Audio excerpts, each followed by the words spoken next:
happiness seekers. My name is Klaudia, and you are listening to the Happiness Challenge.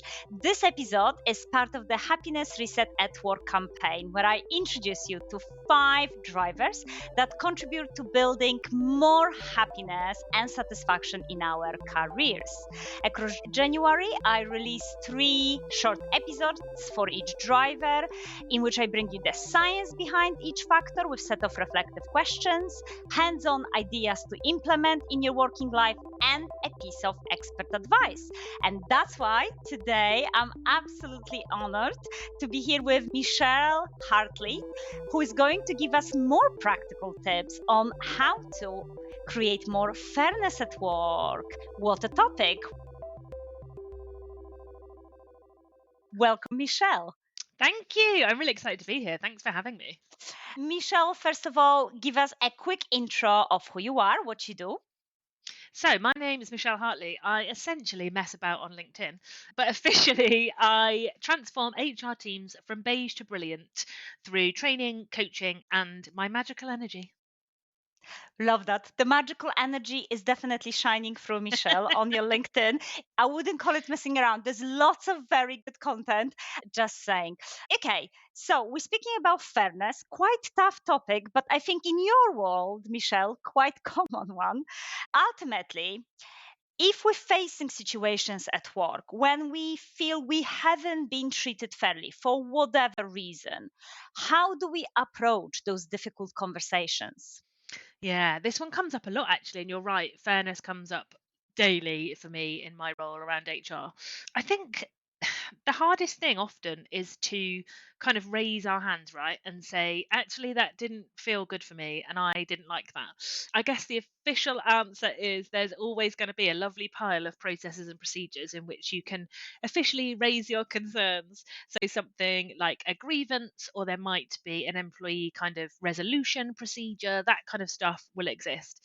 My feeling, though, and there's a couple of different angles here. So, there's the rebel angle and there's the political angle. So, as we'll start with the sensible one, we'll start with the political one. For me, in my HR career, there's been a lot of kind of understanding and navigating politics, right? So, understanding how the organization works on the surface with all those processes and procedures, but then understanding what happens beneath the surface with the people, the power brokers, and how it works.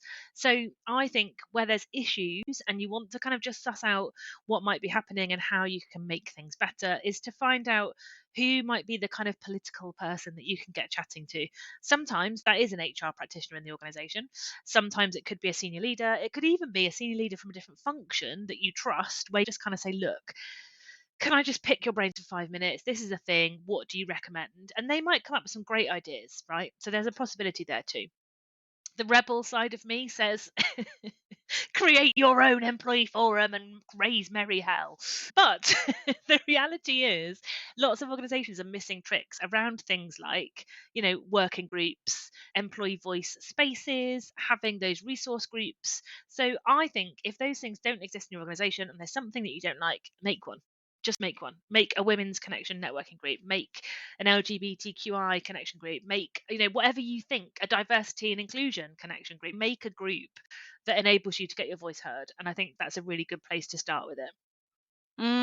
Yeah, I love that. This idea that coming together to challenge some of the situations or issues, it's so much more powerful. And we feel supported and we don't feel isolated and we don't think, oh, did that actually happen?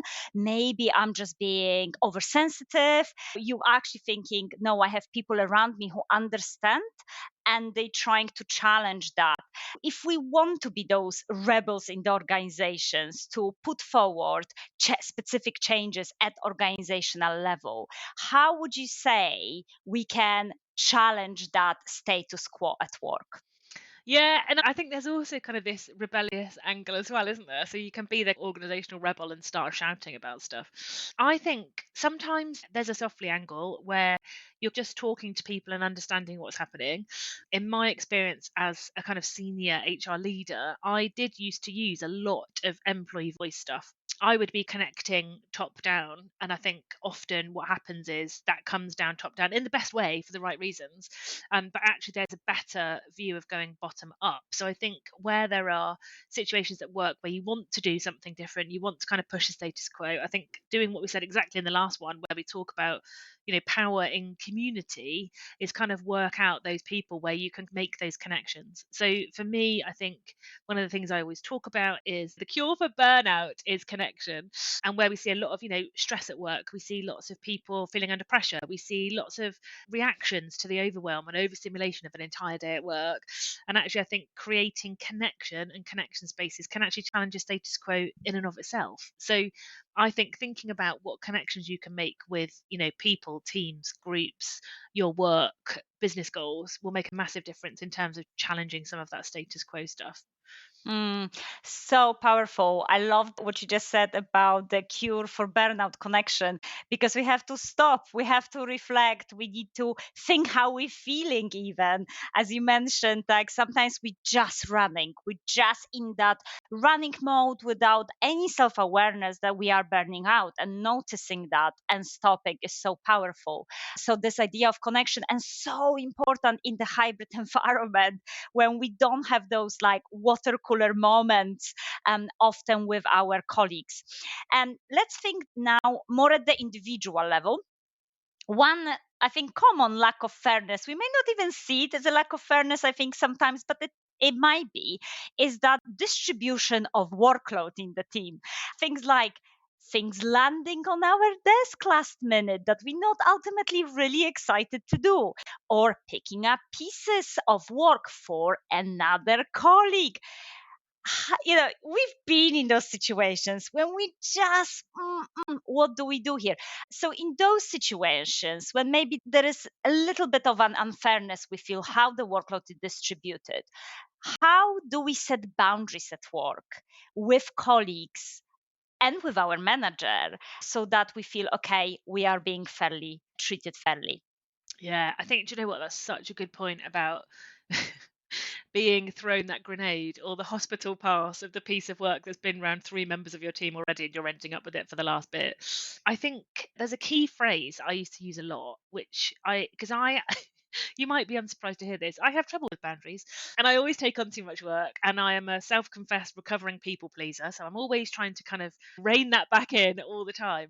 But one of the things I used to say was, yes, I can absolutely do that, but tell me what of all these things over here that I'm going to stop in order to fit this one in. And actually, that often kind of just stops people in their tracks and they kind of go, oh. So then you kind of get that almost collaborative input of, oh, okay, well, what have you got on? What can we stop then? What needs to be done? Obviously, some leaders might say, well, all of it needs to be done. And then I will say, cool, I will do that one for you in 3 months' time. So I think what helped me as a recovering people pleaser was that it's not a no, it's a not now, because then you are setting a boundary, but you're giving yourself a bit of, leeway from that immediate no. And then as a manager and a leader of HR teams, I used to sit with my teams and go through the Eisenhower matrix, the time management tool, important versus urgent. That was brilliant because it meant I got to see exactly what was going on for them, and I was able to help them to prioritize stuff. Because if they're prioritizing things, I'd be like, no one's going to die if you don't do that piece of work. So I think that can be a helpful tool to use within that space. And then in terms of boundaries in and of themselves, I think there's something about starting small. Start small with a small boundary, like I'm going to take my full lunch break today, and I'm going to take it away from my desk or off site or in a coffee shop and actually take that break. There's your boundary number one. You could start with another micro boundary that might be, I'm not going to get into work, or I'm not going to start work at my desk until earliest 15 minutes before my scheduled start time, or I'm going to leave on time for 3 out of 5 days this week. Don't overcommit yourself, but set those boundaries and be consistent. And something you will have seen on LinkedIn that I'm super passionate about is these micro movements towards a bigger goal. So I always kind of say to people, what does 1% look like? And a 1% better boundary is, I'm going to have a lunch break, I'm going to take a break, I'm going to be away from my desk, I'm going to leave my phone behind. So those things can be really powerful, like 1%ers. So I always say with boundaries, when it's as a recovering people pleaser, I'm going to keep saying it because one day it'll come true. As a recovering people pleaser, 1% better on my boundaries is still better every day, right? So small things are easy for me to set boundaries on. So I think starting small is good. Yes, and then it's more achievable, isn't it? Because I often, when I talk to people about boundaries, people are like, that's it, I'm setting boundaries, and it's like such a shock to everyone also around them because it's like, oh, okay, what's happening there? Whereas, as you said, those are micro moments and micro habits and micro boundaries we can start implement, and it's more realistic as well. And I think we all recovering people pleasers because let's be honest, we do want to be liked, we want to be seen as a team members. So of course we feel a bit guilty and selfish there. So when we do it at the micro level, that shock is not as extensive to us as well. Love this. Thank you so much, Michelle. This is very insightful advice on so many different fronts, and I'm already thinking, oh, micro boundary for next week, what that could be for me.